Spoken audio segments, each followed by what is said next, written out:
All right, we are live. Welcome to Kite Talks. This is a fantastic afternoon session to close out our online sports biz summit. We have Abhinav Bindra with us. Abhinav is the founder of Abhinav Bindra Foundation, India's first individual Olympic gold medalist. It is an absolute honor to have you here with us. I really appreciate you taking the time out. Thank you. Thank you for having me. Awesome. Abhinav, like I mentioned earlier, so our audience is a young professionals, ones who are getting into the industry. Of course, we have some mid to senior level executives as well. And usually our talks are around people's careers in sport. I know your sort of journey has been covered quite a bit. We want to talk about you now. We want to talk about what the foundation is doing and how far along the road are you and your team? Yeah, so my primary outreach to sport in India is through my foundation. We have three pillars we work on. The first pillar is intervention, where we've set up 6 high performance centers, where we try and bring in global best practice in sports science, and we give out a scholarship program called STEAM. STEAM standing for Science, Technology, Engineering, Analytics, and Medicine. And incorporate all those elements into grassroots level training. At the moment, we have about 70 to 80 athletes, very young athletes on our roster. And that's where my area of interest is, to really work at the grassroots. I believe that elite athletes are well taken care of. And I do believe that as sport progresses in India, as the system evolves in India, elite athlete care must be something which is institutional. And we already see that happening slowly, and we already see the government and all our sports bodies slowly but surely becoming better and bringing in a global best practice into whatever they are doing. So the focus of what we do is grassroots level training. The second pillar of our work is education. It's not just about developing athletes to take Indian sport forward.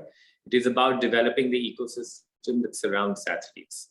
I believe that the next decade of investment into Indian sport really should be also focused on this ecosystem, what I talk about.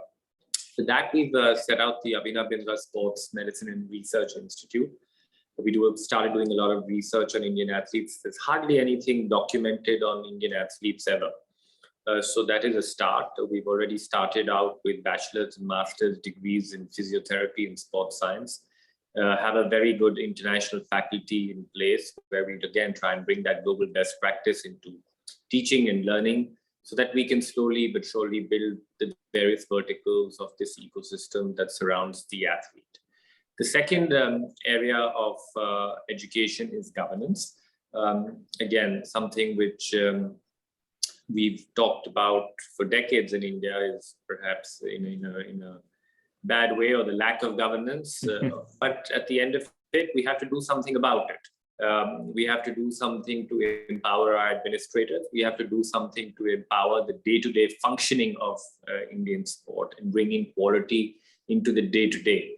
Because it is about doing the little things well. It is about doing the boring and the mundane with efficiency. In order to achieve this, we partnered along with the ELMS Foundation, where we got in partnership with the University of Loughborough, which, as you are well aware, is regarded as ranked the #1 sports university in the world. And we started a program, a 15-module online course on leadership in high performance. So bringing in, again, that global best practice and hopefully helping our administrators, the top leadership and the second level of leadership in sports bodies, get that understanding of what it takes to build high performance environments. And our first course had about 60 odd people from the Sports Authority of India, from different sports associations, from state governments joining in. We're already into our third course. Our third batch will be in November. So that is something which is an ongoing exercise. The third element of education is athlete mental health. a topic which I personally am very involved with, even with the IOC, where I'm on their working group for athlete mental health, and again, trying to do a lot of advocacy work in India and bring in awareness for the need to create psychologically safe environments for athletes to practice and compete in. Athlete mental health is sometimes very reactive in nature. When there's a problem, we try and deal with it effectively. But the real work also lies in prevention. The real work lies in really creating that environment which is psychologically safe.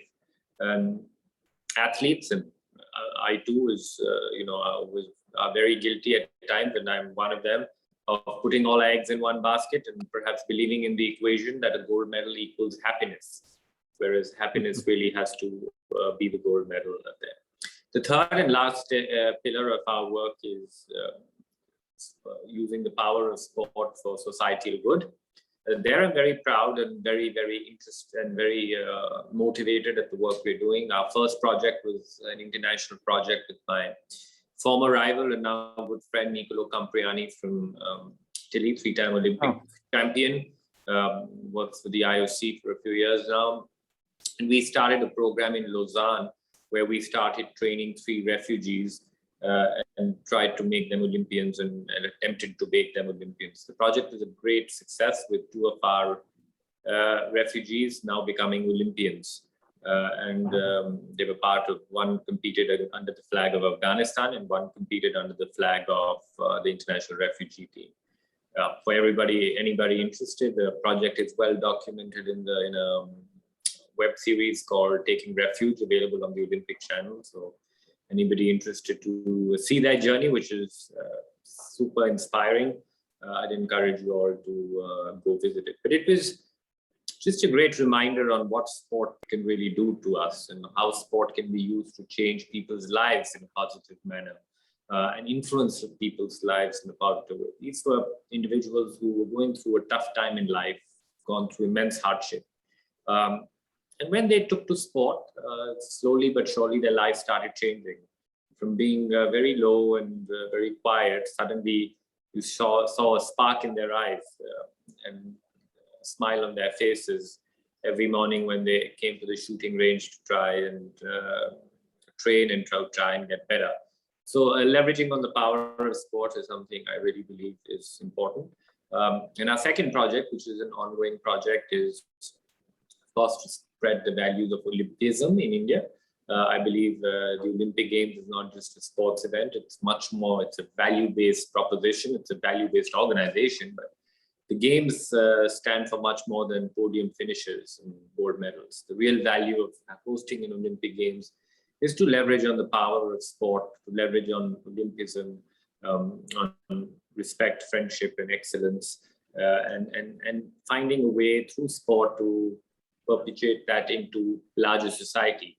And that's what we're trying to do. We launched a webinar series to start off with, specifically on Olympism, one starting on the 23rd of October, but we are slowly but surely going to build on this and perhaps also build on curating a program for young kids, which would be a value-based education, but really leveraging again on the power of sport, because sport has so many learnings. Sport teaches you how to win, of course, but more importantly, sport teaches you how to lose. Sport teaches you integrity, it teaches you the need to work hard, it teaches you how to have goals, it teaches you how to become a good listener, something which our young society is struggling to just listen, because with everything around, mental capacities are so shrunk. So really trying to build something which I do believe will play a good role in society, in building values in a very young society in India. Majority of our population below the age of 30. So many kids, and especially during COVID, have struggled, with not many opportunities to go out and play. But again, I think sport can be a great teacher in difficult times, and that's what we're trying to work on. So that's just a bit about what we do.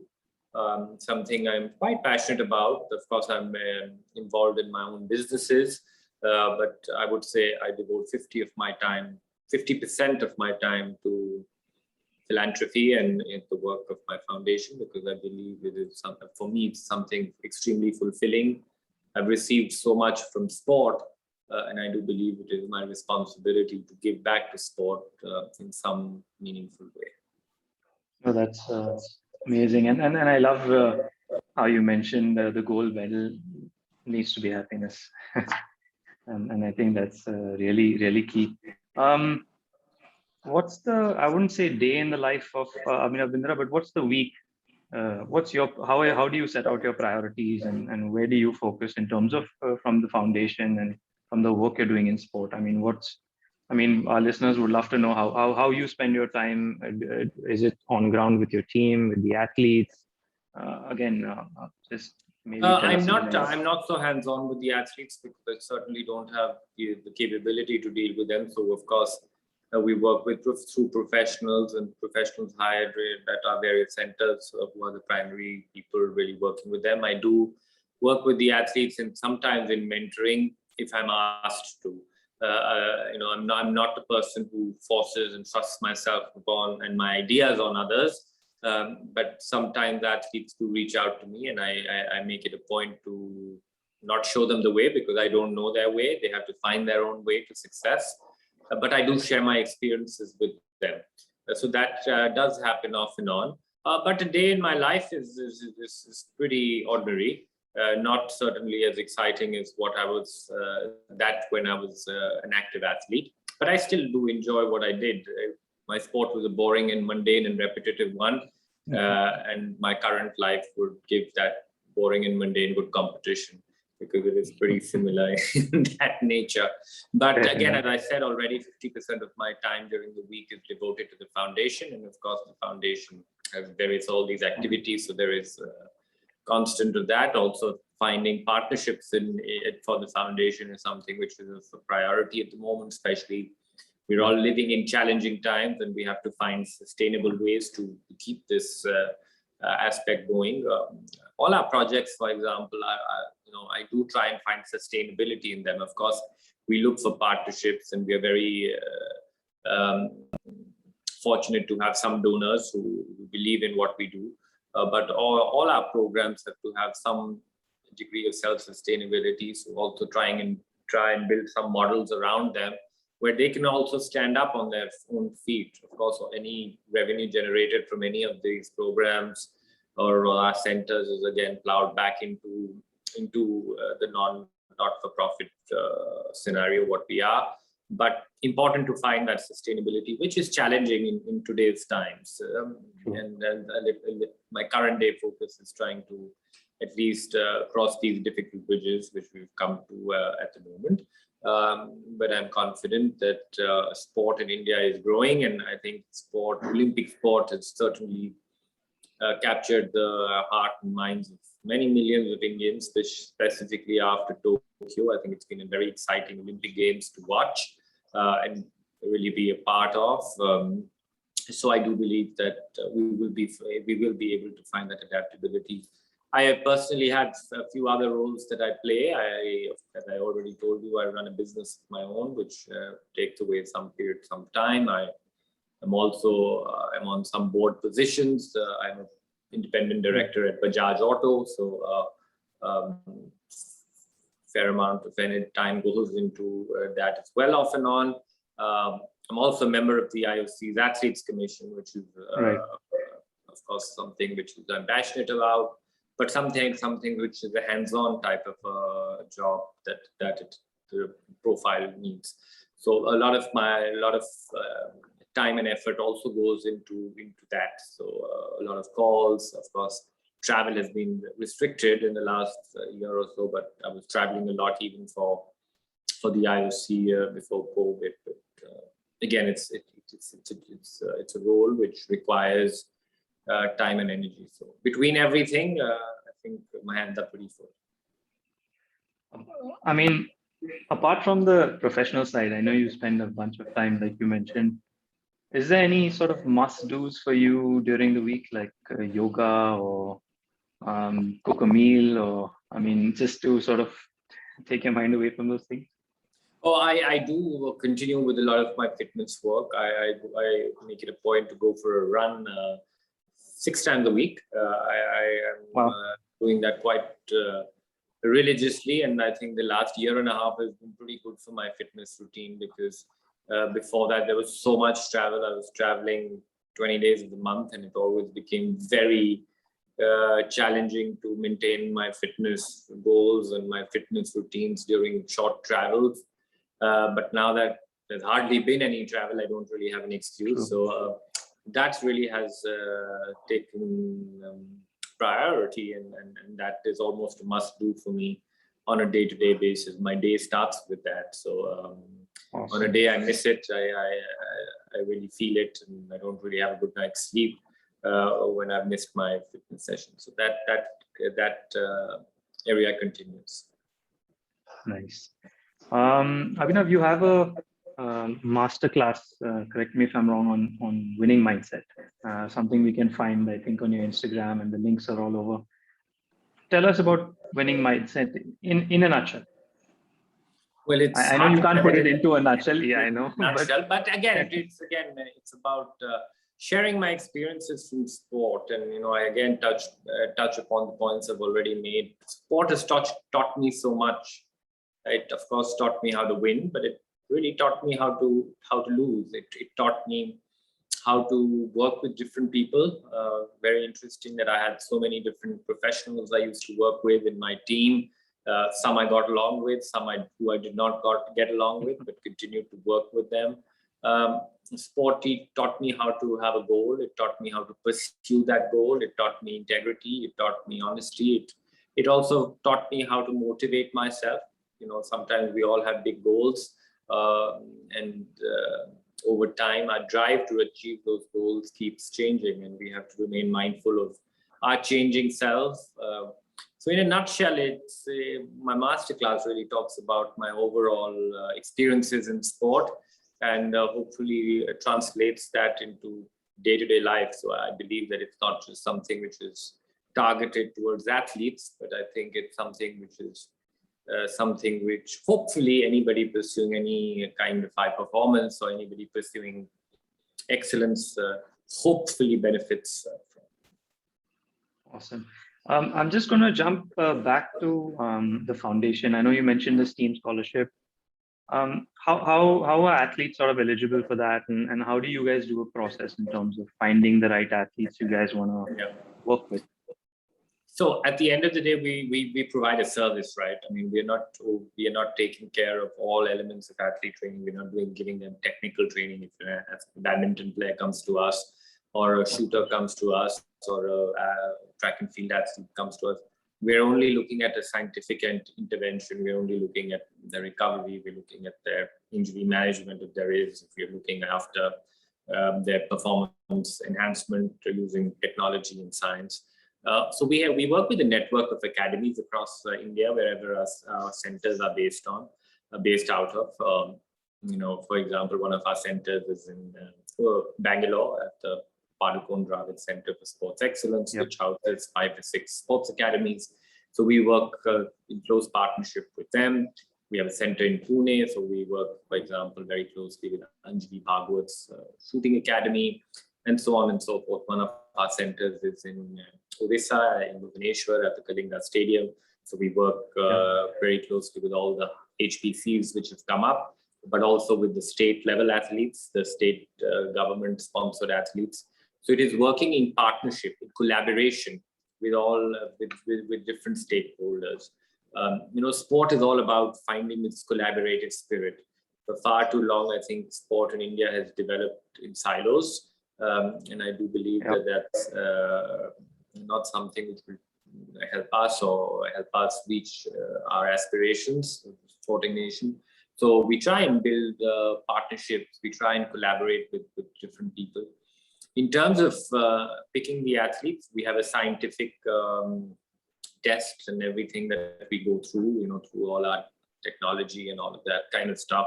So we have a laid down protocol to see where the athlete is, etc. But when we are working with such young athletes, I think more than anything, it is their will and desire to work hard, which for me is the most important element. You can't really pick an 11-year-old by his or her sporting achievements, because athletes take time to develop, and you can't even you cannot drop an athlete because his or her VO2 max levels are not at optimum level, because all these areas can be trained, all these areas can be worked upon. So I think it's a combination of things, which we of course look at all the results. We look at also what the academies tell us of them, and their recommendations on what they see on the technical side of their athletes. But most importantly, I think it is the desire, it is the will, it is their work ethic. Those are areas which I think is where real talent lies, and more than conventional talent. I look at areas of dedication, of the ability to work hard. These type of talents for me are much more important. And that element and aspect really takes precedence when it comes to selection of scholarships. And it's extremely fair coming from you, because you're the best example for that. So, I mean, of course. I know before our talk, well, a little over a week ago, I sent some notes over for preparation, and one of the pointers was lonely at the top. And I'm glad that's changed, right? We now have another individual Olympic gold medalist. I don't want to talk about Neeraj as such, but I mean, fantastic achievement. But do you, from an expectation point of view, from your side, did you expect it to happen earlier? And going forward, sort of, are we really progressing, and are we bridging the gap sort of between the countries that are doing really well? So prior to Tokyo, I think I was pretty confident that we will have our best ever Olympic haul, which we did. I was almost looking for double-digit numbers, because I certainly felt that we had the athletes to get there. Unfortunately, my sport did not perform to the ability that it was capable of. And if we had managed to get even half the amount of medals that were predicted in there, we would have touched double digits. But on the whole, I think it was a fantastic Olympic Games for India. I think it's, of course, a historic performance in terms of number of medals. But I think more than that, I think what is important is what it did to the country. I think the country was glued to the Olympics like never before for 2 weeks, for 16 days. I think everybody woke up to Olympic action. There were terrific moments of collective triumph.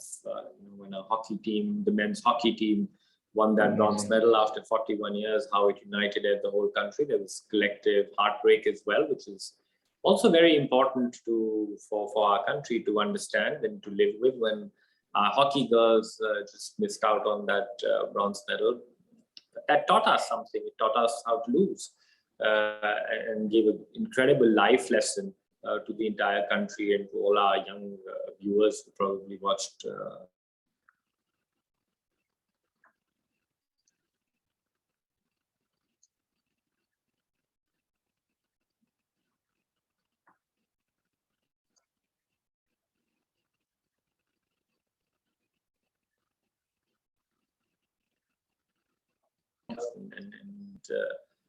Just winning that gold medal, I think, was absolutely incredible, and for me, so important. And so I was so delighted to see another Indian become an Olympic champion. I think I did believe that we will come back with a couple of gold medals, but we won one, and hopefully going forward it will be faster, higher, stronger, but it will have to be done together. So we'll all have to collaborate and work collectively to continue on this path. It's a difficult path, because performance at elite sport is something which can never be scripted. It's an adventure. It's not a dreary task of shuffling papers. It's a real adventure, and sometimes the process can never be broken down into black and white.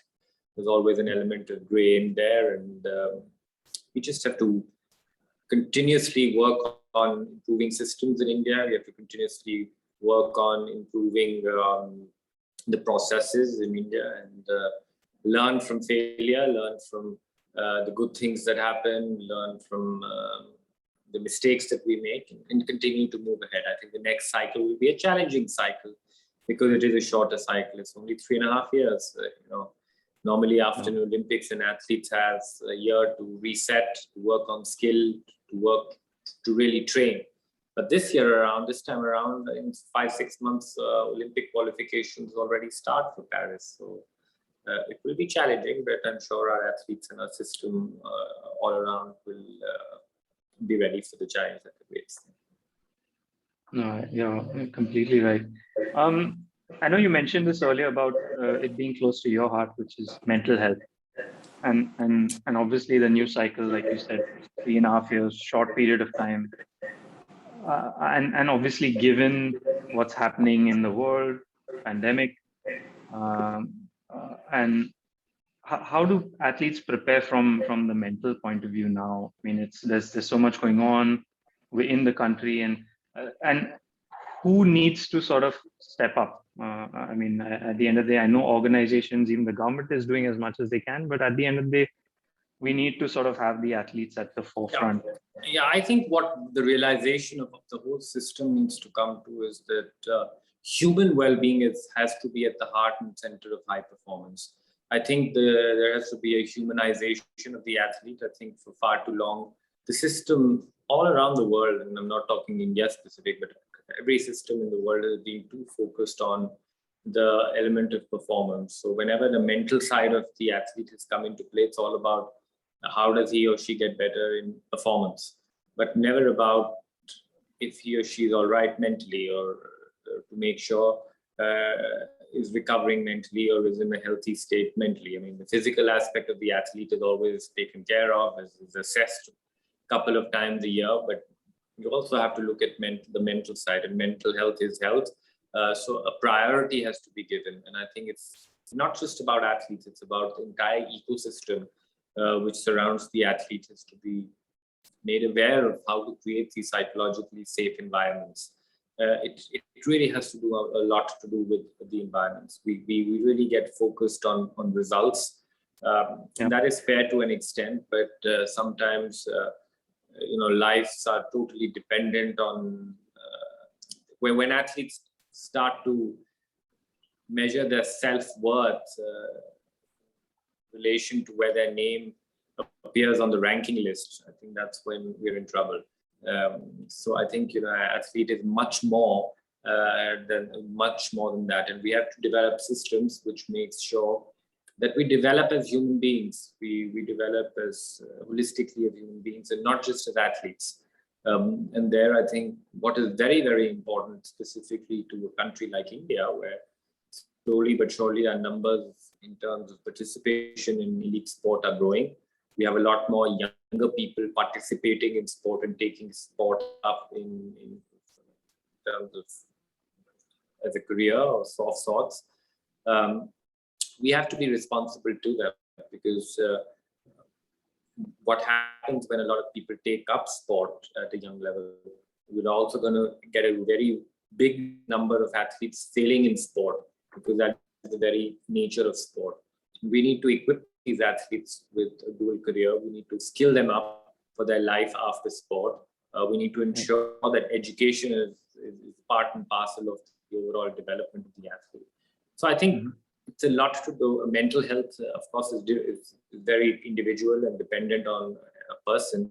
But I think the whole system around the athlete has a very key role to play going forward. We have sort of 5-7 minutes odd for the session, but I'm going to just touch on two things. One is, from an athlete perspective, parents are huge stakeholders. I mean, of course, as you know, and how does the sort of management or the expectations from parents? I mean, how does that? I mean, they need to be educated as well, and I think that's. I mean, at the center where you guys work, is that a key part of the programming? We're trying to develop a program, but on this aspect, maybe I'll tell you a little bit about my experiences with my parents as an athlete. Come in handy. Because my parents and my family had a huge role to play in my sporting career. Of course, they supported me materially, but more importantly, and their greatest contribution was not that. Their greatest contribution was to morally support me and to believe in me, in my abilities. On days when I felt hopeless, and there were many such days, they continued to see a lot of hope in me. They always remained positive, and they always continued to have that belief that I would be good enough to get to my ambitions and to get to my goals. What they also did really, really well was supported me, but gave me the space to make my own decisions. They gave me my space to make my own mistakes, which I believe is a very, very important role in the development of an athlete. An athlete learns much, much more when he or she fails and makes those mistakes. That's a very integral part of development. And my parents gave me that space to completely make my own decisions, of course, alongside with my coaches and the experts that I was working with. But they never interfered. And I think parents who are quite invested in the whole journey would do well to perhaps follow this. Of course, advise your children, but and tell them their opinion, but never thrust it upon them. I think what is very unique in sport is at the moment of truth, when you're at an Olympic final, or you have to make that last shot, or you have to shoot for that last shot, or you have to throw that javelin and get it over a certain thing. What is very unique is that you're going to be all alone, and you have to find that tenacity and that courage from deep within yourself. And that you can only develop over a period of time when you build on the experiences that you have and you build that security as a person from within. Just the element what I talked about, learning from mistakes, learning from failure, is a very integral part of getting to that stage where you are able to take that leap of faith when it really counts. So that's my little experience about parents and about how my parents cared for me. No, I think also in the Olympic Channel covered it really well in the video Legends Live On. I think it's definitely something everybody should watch. In closing, any words of advice for our young aspirants in the sports business, but also maybe athletes who are listening in, and young professionals who are jumping into the business of sport? And I think I'll divide my answer. I think for professionals wanting to get into the business of sport or into sports business, or I think you're in it at the right time. I think the next decade or more will be a decade of sport in India. It is an emerging market. It is a market full of opportunities. It continues to be pretty unorganized still, I have to say. But when it is like that, I do believe it also opens up a lot of opportunities. So I think you're in it at the right time. I think it is also an adventure to be in the sports business, because you're dealing with a very dynamic ecosystem, a dynamic world, specifically in sport, which is changing so quickly. Even if you look at sports, even if you look at the Olympic movement, and even if you look at different sports, how it is changing so rapidly, right from the broadcast of sport, right from sponsorship in sport, right from even the rules of sport and how they are being packaged differently, or even the newer sports which are coming to the fold, and how the youth is viewing sport very differently. So you have to keep at it and keep persevering. So all the very best. For all the athletes, I think it's about persevering. It's about remaining honest to your goals. I think you're coming up. You're getting into sport in an environment which has never been as good as it is today. I mean, you have access to so much more, so many more opportunities than say my generation had. When I started to shoot, for example, I started under a mango tree. And now when an athlete wants to start shooting, he or she has access to an Olympic level arena already. You also have access to knowledge, you have exposure to equipment. So I think the system is much better. I think the systems have definitely evolved over the last couple of decades. So it is a great time to be in it. But of course, it's all about your hard work. The opportunities can be given, but opportunities doesn't mean that you'll get results. The results you have to create. The results, you have to own your failures, you have to own your successes. And you can only do that by working hard, by persevering, by being honest to your goals, and to try and do the best that you can every single day. That's the advice I'd like to give to athletes. Abhinav, it has been an absolute pleasure. Really appreciate you taking the time out, and really appreciating you sharing stories and all the knowledge that you have. I'm sure we'll continue the conversation, and please do continue doing what you do. It's amazing, and I know with the little work that you're doing, we are going to bridge that gap very soon in terms of being a sporting superpower. Thank you. Thank you. Thank you for having me.